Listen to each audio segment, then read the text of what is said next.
Good morning everyone. सो आज हम एक चैप्टर करने जा रहे हैं जिसका नाम है linear equation in one variable. अब ये चैप्टर आपके 6, 7, 8, 9 में भी आ जाते हैं। तो स्टार्टिंग करते हैं। Linear equation in one variables में किस किस फॉर्म से कैसा होता है लीनियर इक्वेशन, क्या उसकी ज़रूरत होती है, उन सबको अंडरस्टैंड करते हैं। पहले है कि भाई लीनियर इक्वेशन या फिर ये इक्वेशन की ज़रूरत पड़ती क्या है, इक्वेशन है क्या चीज़। ठीक है, अच्छा मैंने कहा लेट सपोज आपके पास कुछ एप्पल्स हैं, ठीक है, उसमें मैंने 5 एप्पल दिया और आपके पास 15 एप्पल हो गए, तो उसको कैसे रिप्रेजेंट करेंगे? उसके लिए तो कोई जर्नल इक्वेशन बनानी पड़ेगी ना। तो उसके लिए अगर हम मान ले कि लेट अगर हमारे पास बोले late x is the apple we have, ठीक है, तो हमारे पास x एप्पल थे। अब हमें 5 एप्पल और खरीद लिए, तो हमारे पास कितने एप्पल्स हो गए? 15 एप्पल्स हो गए। तो देखो यहां पर ये x जो है इसकी वैल्यू फिक्स नहीं है। आपके पास कुछ भी एप्पल्स हो सकते हैं स्टार्टिंग में 1, 2, 3, 4, बट मैंने आपसे कहा 5 एप्पल आपने और खरीदे, तो ये तो फिक्स वैल्यू है। और आपके पास कितने हो गए? 15 हो गए, ये भी फिक्स है कि हाँ अब आपके पास 15 हो गए। तो एक बात बताओ, ये जो x है जिसकी कोई वैल्यू फिक्स नहीं है, इनको हम जो बच्चा बोलते हैं इनको वेरिएबल बोलते हैं, ठीक है। और जिनकी वैल्यू फिक्स होती है इनको हम बोलते हैं कांस्टेंट, ठीक है। अच्छा अगर मैं इन जनरल सिर्फ ऐसे लिख देता x प्लस 5, तो ये मेरे पास एक होता फंक्शन, ठीक है। बट जब मैं x प्लस 5 इक्वल टू 15 लिख दूं तो ये मेरे पास क्या हो जाएगा? इक्वेशन, क्योंकि मैंने इक्वल टू में डाल के कुछ लिखा है। अब समझते बच्चा कि इक्वेशंस के पार्ट क्या क्या होते हैं। जैसे मैं मान लूं मैंने लिखा 3x plus 5 is equals to 30, मैंने कुछ ऐसा लिखा है। अब मैंने ये कहा देखो बच्चा ये x जो है, x क्या है? वेरिएबल। सर हमेशा हम क्या x ही लेते हैं वेरिएबल की जगह? नहीं, आप वेरिएबल की जगह कोई भी अल्फाबेट ले सकते हो, कोई भी अल्फाबेट,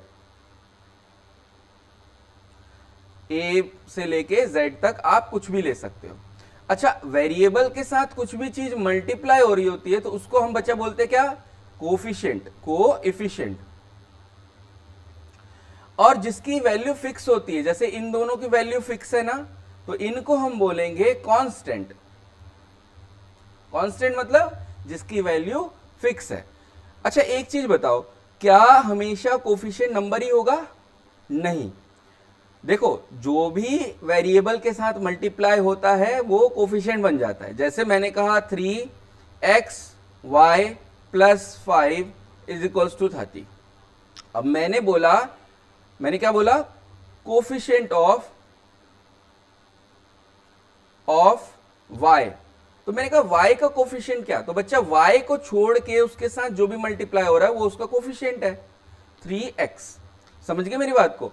तो कोफिशिएंट हमेशा नंबर नहीं होता, हमेशा अल्फाबेट नहीं होता। अल्फाबेट नंबर का मिक्सचर हो सकता है जो भी वेरिएबल के साथ मल्टीप्लाई हो रहा है। और जो सा वेरिएबल आपसे पूछा है वो, जैसे मैंने कहा कोफिशिएंट ऑफ x बता दो, तो इस टाइम आप 3y बता दोगे, क्योंकि ये 3y जो है वो x के साथ मल्टीप्लाई हो रहा है, ठीक है बच्चा। चलिए अब नेक्स्ट चीज पे चलते हैं हम।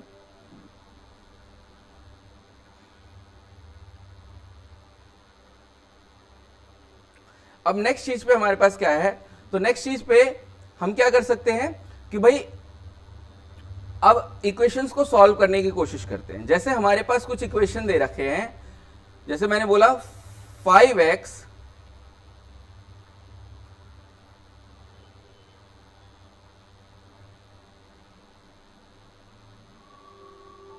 जैसे मैंने बोला 5x plus 20 is equals to 40, इस तरह से बोला। तो ये जो होता है ये होता है LHS, लेफ्ट हैंड साइड, और ये बच्चा होता है RHS, राइट हैंड साइड। अब LHS और RHS दिया है। अब पहला मेथड है, ये है ट्रांसपोज मेथड।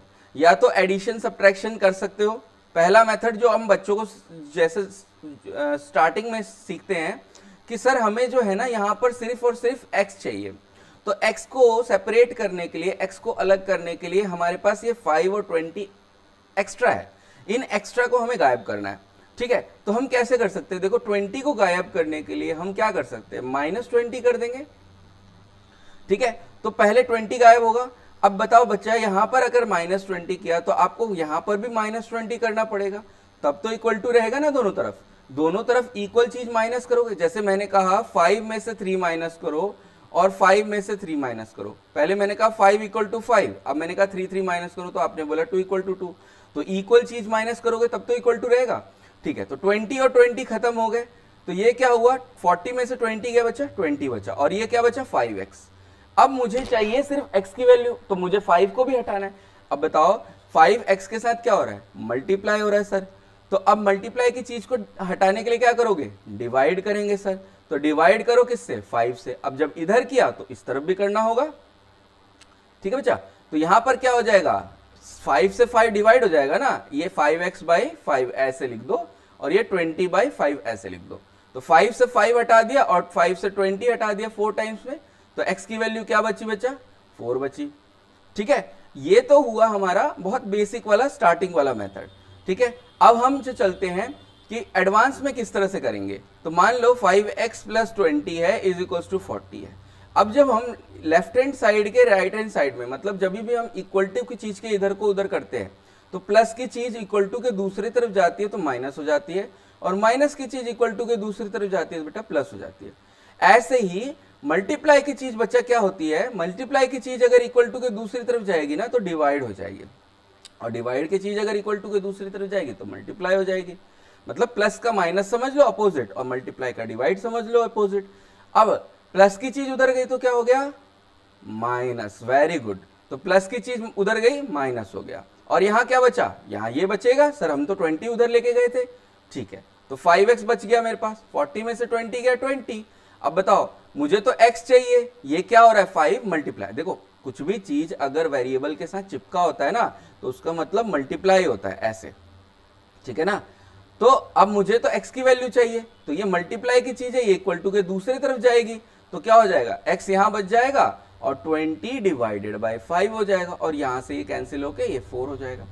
तो आपके पास दोनों मेथड है, आप कैसे भी कर सकते हो, पर जब जब धीरे धीरे जैसे आप बड़े हो गए तो आपको ये वाली मेथड को समझना पड़ेगा। Okay, now next topic. अब हमारे पास कुछ क्वेश्चंस हैं, we have some questions and we have to solve these questions.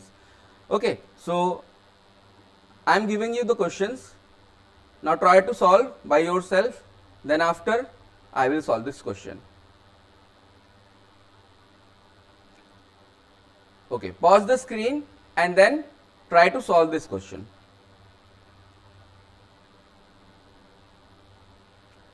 Now I am solving the question.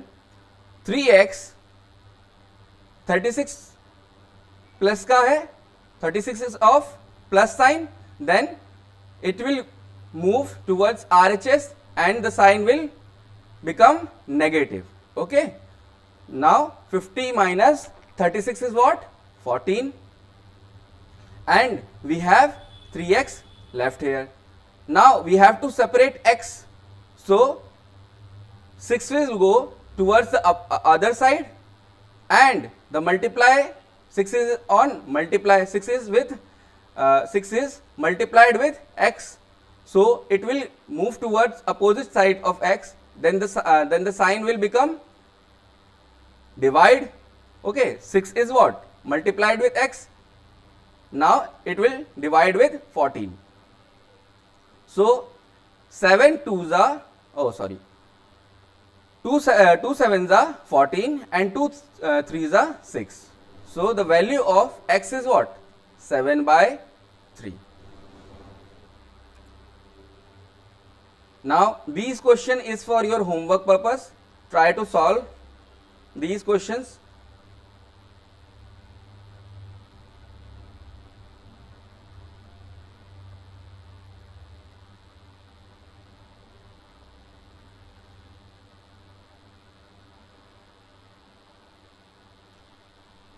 Okay, now I will solve the third part because it is somewhat different with the other parts. Let's take the third part. 3x by 4 plus 5 is equals to 20. Now 5 is moved towards the other side and it will become negative. 3x by 4, that's 15. Now 4 is in what sign? Divide sign. Then it will go toward the another side, other side of the multiply, and it will other side of equal to, and it will become multiply. So we will multiply 15 by 4, and here is what left? 3x left. Okay, now don't multiply this, don't multiply this. Now we have to separate x. So we have 3 here, 3 will go towards the other side and it will become divide, it will become divide. Okay, now we will divide 3 by 15 by 3. So 3 ones are and 3 5s are, and 5 4s are what? 20. So what is the value of x? 20. Now try to solve all these questions by yourself, and we will meet in the next class. Thank you so much. I hope आपको मेरी ये video अच्छी लगी हो. थोड़ी सी nervousness है, so please don't mind. मैं असु भी टीच करता हूँ बच्चों को, बट क्या है कि एक थोड़ी सी नर्वसनेस आ गई है और टाइम बाय टाइम मैं उसको ठीक कर लूँगा. So thank you so much.